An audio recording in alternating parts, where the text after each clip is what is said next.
Lake Windermere had always been quiet, a small town nestled between dense forests and rolling hills. It was the kind of place where people left their doors unlocked and greeted strangers with a smile. But beneath its still waters, something waited. Caleb knew the lake better than anyone. He had spent his entire childhood fishing along its shores and skipping stones across its glassy surface. It was his place of peace, until the night he saw the thing in the water. It was late September, and the lake had begun to cool, the first whispers of autumn in the air. Caleb had taken his small fishing boat out just before dusk, hoping for one last good catch before the season turned. As he rowed toward the middle of the lake, he noticed something strange. The water felt too still. Not a ripple, not a single fish disturbing the surface. The birds along the shore had gone silent. Then he saw it. At first, he thought it was a trick of the light, a shadow moving just beneath the surface, long and thin, gliding like a snake. But as the sun dipped lower, the shadow grew larger. It wasn't a fish. It wasn't even an animal. It was something else. Caleb felt a sudden, overwhelming sense of dread. The kind that made his skin crawl, the kind that told him to get away now. He grabbed his oars and turned the boat back toward shore. But the moment he did, his boat stopped moving. Something had hold of it. The water, once still, now pulsed around him in slow, deliberate waves. He looked down and saw fingers. Long, pale fingers curling around the edges of his boat, pulling it down inch by inch. He tried to scream, but his throat locked tight with fear.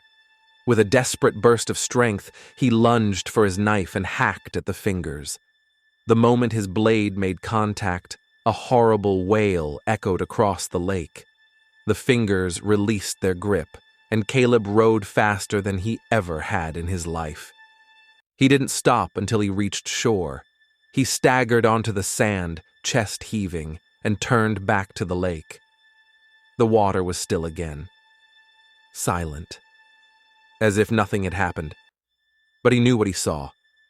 That night, he told his grandfather, an old man who had lived in Windermere his entire life. The old man listened quietly, then sighed. You weren't supposed to see it. Caleb felt cold. See what? His grandfather's eyes darkened. The thing that lives beneath the lake. He hesitated, then continued. A long time ago, before this town was built, this land belonged to another people. They knew about the lake, knew something was inside it, so they made a pact. Leave the lake undisturbed, and it would leave them alone. But then the settlers came. They built their town. And one by one, people started disappearing, pulled under, lost in the deep. Caleb's hands shook. So why does no one talk about it? His grandfather's face was grim. Because the town made its own pact. Caleb didn't sleep that night. He locked his doors, closed his windows. But as he lay in bed, he swore he could still hear it, the water moving, just outside his house. And then, a knock on the window, slow, deliberate. He didn't move, didn't breathe. Another knock, then a whisper. You shouldn't have looked. The next morning, Caleb's boat was found floating in the middle of the lake. His house was empty, the doors still locked from the inside. They never found his body. But if you stand by Lake Windermere at night, you might hear it. The sound of something moving beneath the surface, waiting. And if you hear a knock at your window, don't look. Elliot had always loved old technology. Radios, record players, VHS tapes. There was something hauntingly beautiful about forgotten machines. He spent weekends searching through flea markets, looking for lost relics of the past. That's how he found the TV. It sat alone in the back corner of a dusty antique shop, its wooden frame chipped, its screen dark and hollow. It was a classic 1960s television set with a manual turn dial and bent rabbit ear antennas. Something about it called to him. "You sure you want that one?" the shopkeeper asked, watching him carefully. Elliot smiled. "Yeah, vintage stuff like this is hard to find." The old man hesitated, lowering his voice. "That TV ain't like the others. It plays things you don't want to see." Elliot chuckled. "Does it turn on?" The shopkeeper sighed. "Oh, it turns on. Just don't turn it on after midnight." Elliot ignored the warning. That night, curiosity gnawed at him. At 12:04 a.m., he plugged the television in, twisted the dial, and waited. The screen flickered to life, but there was no signal. Just static. Elliot sighed. Of course it didn't work. He turned to leave the room, but then the static moved. Something shifted inside the screen. A dark shape, writhing, like a shadow behind a curtain. His pulse quickened. Then, it turned its head. Elliot froze. There was someone inside the static. A tall, faceless figure, its body flickering like a broken transmission. It was moving closer to the screen. Then, it pressed its hands against the glass. Elliot stumbled backward, his breath ragged. The figure tilted its head as if listening. Then, in a burst of white noise, it stepped forward, not out of the TV, but through it. The glass didn't break. The screen simply rippled like water, and the static became the room. Elliot reached for the power cord, yanking it from the wall. Darkness swallowed the screen. The TV was off. The figure was gone. But when Elliot turned, the screen was still glowing, and the static whispered, "You left the screen open." Since that night, every screen Elliot looks at, his phone, his laptop, even reflections in dark windows, flickers with static. And in the static, something moves. Martin had been driving for hours when he saw the road sign. "Welcome to Ashford." That was strange. Ashford wasn't on any map. The storm ahead looked brutal, and his gas tank was running low. He decided to take the exit.